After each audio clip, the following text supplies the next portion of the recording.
John and I cleaned out a spot, and we just started videotaping martial art moves and seeing how we could use them in the game. So we spent 5 days, about 8 hours a day, doing that, trying to create a visual that would later become Mortal Kombat. How did the motion caption, how did they capture the motion of you in the characters? Because it was not the same as today that where you have motion caption. It looked like frames, like picture frames every time you move.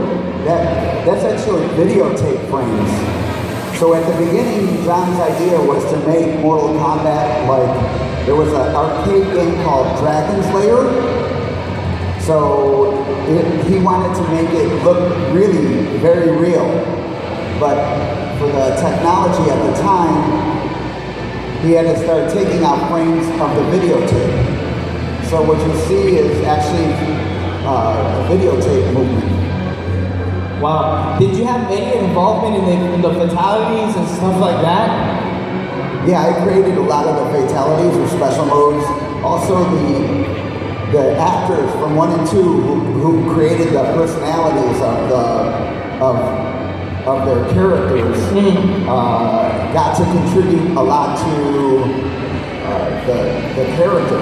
So it wasn't like anybody had like, here, do this. Exactly. We were just doing stuff and he'd be like, oh, that looks cool. Like at the beginning, a combination wasn't, the people would not control a combination. You would hit buttons and a combination would be automatic. But in order to do that, that took up too much memory, and that changed the idea of gameplay into having the person really control the character. It's amazing. And how about the special moves? How did you come up with Johnny Cage's blast and Scorpion's get over here? How did this come up? For Johnny Cage, if you look at Johnny Cage, he goes like this, and then he throws something. So I like the movie Big Trouble in Little China, and in the movie Big Trouble in Little China, there was a sorcerer called Epicon, and he had a bag of magic. So I wanted to make my projectile more like an alchemist, like a mystical. You put together chemicals and you grow it, and you can make a ball of energy. So Johnny Cage's energy is borrowed from the movie Big Trouble in Little China. That's cool. How about Scorpion? How did the get over here start? So they were like, okay, we're gonna think of a special move for Scorpion. So at the time, the weapon you see is called a rope dart, Shang Biao, Chinese weapon. It's to pull caballeros off their horses. So I wrapped around, and then you can pull it down, and then use it. Or pull it. So when I was doing the move, Richard DeVizio yelled in the voice like Kano, get over here. So every time you hear get over here in the video game, that's Kano yelling get over here.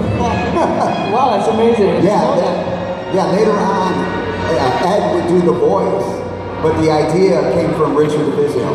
Ed is only doing the voice of Kano. That's cool. And how long were you involved in the series of Mortal Kombat? How many games did you get to play these characters? Well, Johnny Cage was the first character ever created, and he was the one who made the pathway to all the characters.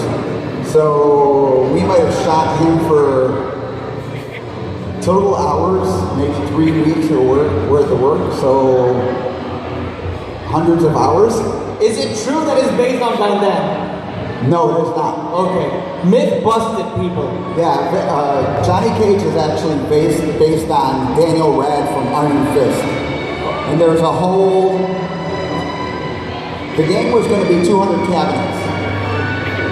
So we took the ideas to Midway and showed them the ideas, and originally everyone at Midway said no.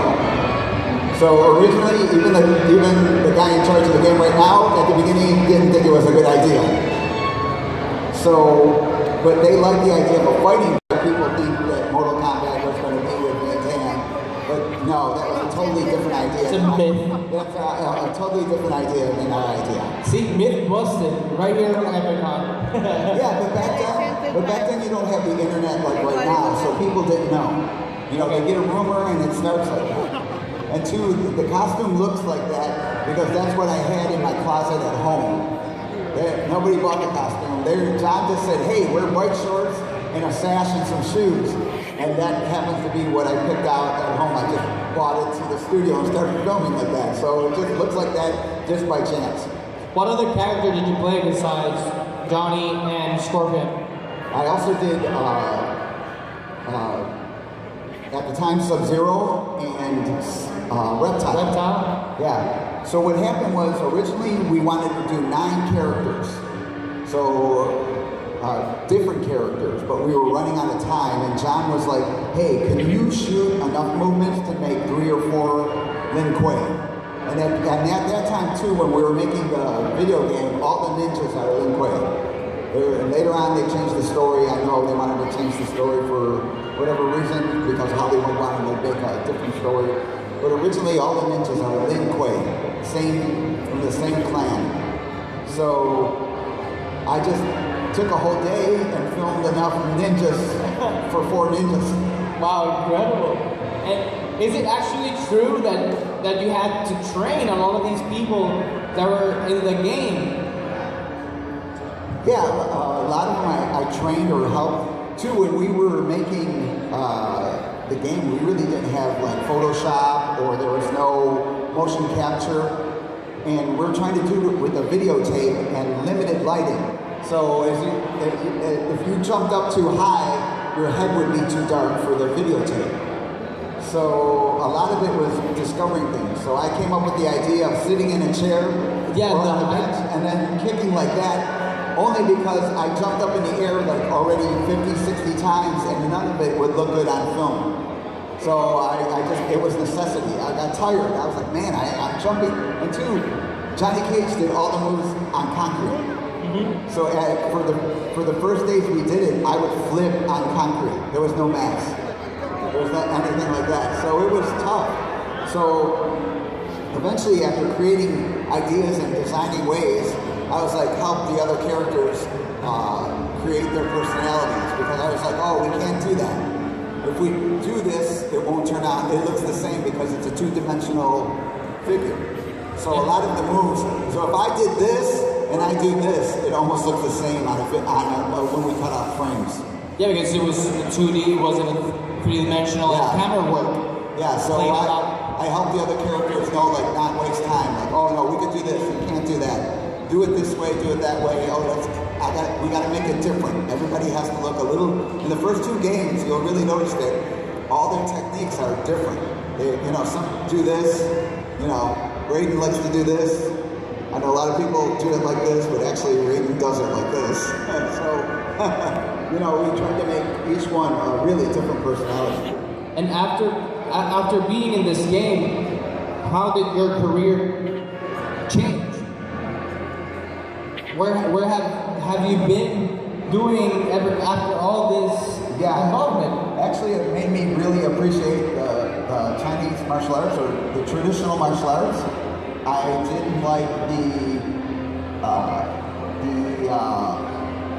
this type of business. This type of business style martial arts. Well, yeah, I like the martial arts more than this. The media is very cutthroat. Yeah, it is. Yeah, and originally when I did the games, I didn't get paid. They promised to pay me, and in the end, they didn't pay me, and that's why I don't work for any of them anymore, because they, in the end, I was like, well, you promised to pay me, and they were like, well, where's the writing? And I just kind of looked at them. I was like, you didn't put it in writing. Yeah. I took your word that you would pay me, and in the end, you didn't pay me. Yeah. I'm actually a stuntman too, a stuntman and an actor, so I actually know a little of how all this works. Right, it's hard. So that's why I'm asking you all these questions, because it has evolved a lot through when you started from what it is now. Right. All these motion. I wanted to help John make a great fighting game. And in the end, we did that. So that part, I'm really happy with. And we appreciate it because you've done so much for the gaming community and like visually wise. What you guys created has been so epic. It was so taboo to play that game. That's what I'm saying is that I grew up with that taboo that I couldn't play the game because it was too bloody, because it was too violent, because it made me feel violent and stuff like that. Yeah. But it's not. It's actually pure entertainment. Yeah, everyone for sure who made Mortal Kombat 1 was a geek. You know, everybody who did the first game, we were all geeks. So as we started growing, we brought in people who were just friends, and then later on they hired actors. But the original I think is so good because being a geek, I know what I like. You know, I have my quirks and I want to create something special. I don't want it to be mainstream. And so in the end, I think that really helped. And some of your quirks are still alive today in the games that we still play. So you've left a whole history in video game like stamped forever. Because Johnny Cage is still the cool guy with the glasses. You see, it hasn't changed much. This is still true to what you created in the beginning. So it's incredible. Yeah, thank you. It's incredible. It's incredible. Yeah, if you guys get the chance to create, keep creating. So I'm going to open the panel to see if anybody has a question. So I got. What do you think? Yeah. I got. Get over here. Come on.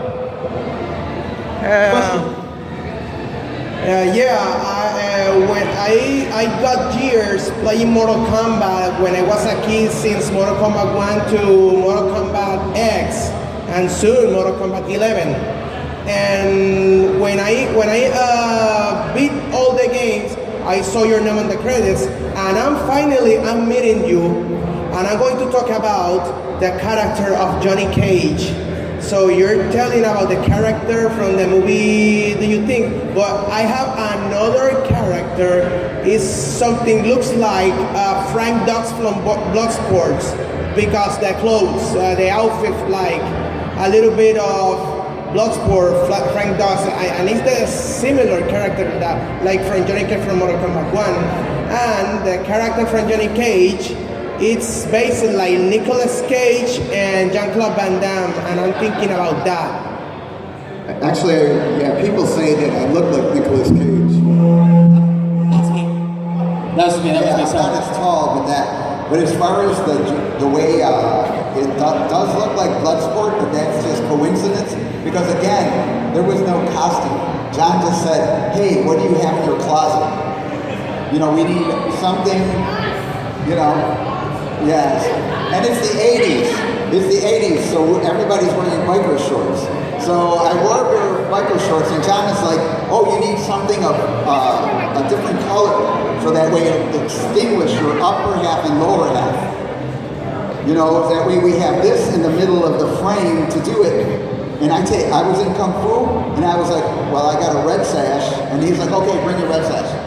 And so it just happens. That's what I had at home, so that's what the costume. Same thing with Liz. Liz's costume is basically stuff we got like on it really cheap. You know, Carlos's grading costume is a Taekwondo uniform, but Carlos, it's the 80s. He used to wear bandages around for breakdancing, because he used to breakdance. So he put that on Raiden's costume. So Raiden's costume is part of that whole breakdancing. Oh, that's cool. It's actually really cool. So, you know, things like that, you know, we did it on the fly. It was a lot of improvising. Yeah. But that's incredible. And it's, like I said, it still transfers to today because you still see some of those elements in the characters. Yeah, whenever we play the game, there's so many stories about like how we made Mortal Kombat or little things like that. And I think that, you know, when I come to places like this, I'm always smiling because it reminds me of that time. And two, I remember like when I see Raiden and I see the bottom, I start laughing because I can imagine Carlos, you know, doing breakdance. Dancing moves. So I just start laughing, just smiling because it's good memories. And hopefully it's good memories for you guys. Any other How the franchise has grown over over the years? Yeah, I like the graphics. Some of the ideas that they have in the newer games we thought of in the first game, like brutalities. We had brutalities in the first game that never came out. We had intros. We had in Mortal Kombat 1 we thought of tag team matches because we were fans of wrestling. So we wanted to have the actual secret character idea originally came from Raiden and Kano wanted to be a tag team match. They wanted to make it a secret. Like, oh, it'd be cool if you put in the buttons and all of a sudden the other guy comes out and just hits you. Yeah, but if I'm fighting you and you're just hitting the buttons, you might create two of us. So it's not even me creating two, it's your fault for hitting the wrong buttons that now you gotta fight two guys. Okay. So we thought of things like that, brutalities we thought of for the first game, which was, which we called beatdowns. They weren't brutalities, they were like, oh, we're gonna beat you down and then we're gonna finish you. So all that stuff. So when I see a lot of that, I see ideas that we had before. And also, I think that the graphics are cool, but I think the fighting, I think it could have grown a little bit for me. The way the progression of fighting needs to grow a little bit. Okay, fair enough. Yeah, but it's good. What's your question? Out of all the character special moves, which one is your favorite? Out of all the special moves, I love Sub-Zero's. Even though I didn't come up with the idea, I love Sub-Zero's freeze. Because when we were still making the characters while we were making the characters, we didn't know really how many frames we were going to put into every move. So when I filmed Sub-Zero, I had like an elaborate movement beforehand. I'll get it, don't worry. All of you, the floor is yours. I wanted that whole thing, I wanted The energy to come. like energy, ice coming down through me, ice growing here, and then boom, ice shoot out. So I really liked that idea, but I never got to have that idea. But when I see Sub-Zero doing the freeze move, it reminds me of that expanded idea. Yeah, that's really cool. Yeah. And they actually have done a lot of what you said in the movies and all that stuff. It still feels that, like you were saying, Sub-Zero bringing everything and then throwing it out. Yeah, So they weren't so far away from what you explained and you wanted to do. Yeah, in Mortal Kombat 1, there was a lot of ideas. Like I said, it kept going. We had enough to make, but we didn't have the technology. But again, it was because there was no expectations. This was just a bunch of geeks in a room filming and making a video game. As a geek, if you were to be in any movie, in any video game, which one would you want to be in? Or what character would you want to be? If I was... That's a tough one. I would not mind being in the first Predator, even if they killed me. Oh, really? That would be great. Yeah. That's pretty cool. Yeah. So, they told you no weapons when you got here. I'm an enabler. I brought you nunchucks. Do you know how to use them? Let's do it. Really? Let's go, let's do this. Sorry, Epicon producers. It's my fault. I'm the weapon. It was me. Boom! There you go. And those are real nunchucks, by the way. If that hits you, that hurts. Awesome. Trust me. Awesome. Yeah! Awesome, Daniel. Yeah! You still got it, bro. Thank you. Incredible. Man, I told you. I had to give you a weapon. I had to. It's not my fault. No, it was my fault. My fault. See, I'm not such a bad guy after all. Diane Pesina, it's an honor having you here. Thank you. We'll be here all weekend for you guys. You got the VIP treatment right now. Tomorrow's is gonna be crazy. Don't forget the cosplay party at Marin. Yes, tomorrow night. My man's gonna be there. We'll party together. So go to the party and party with Pesina. That's it, son todos.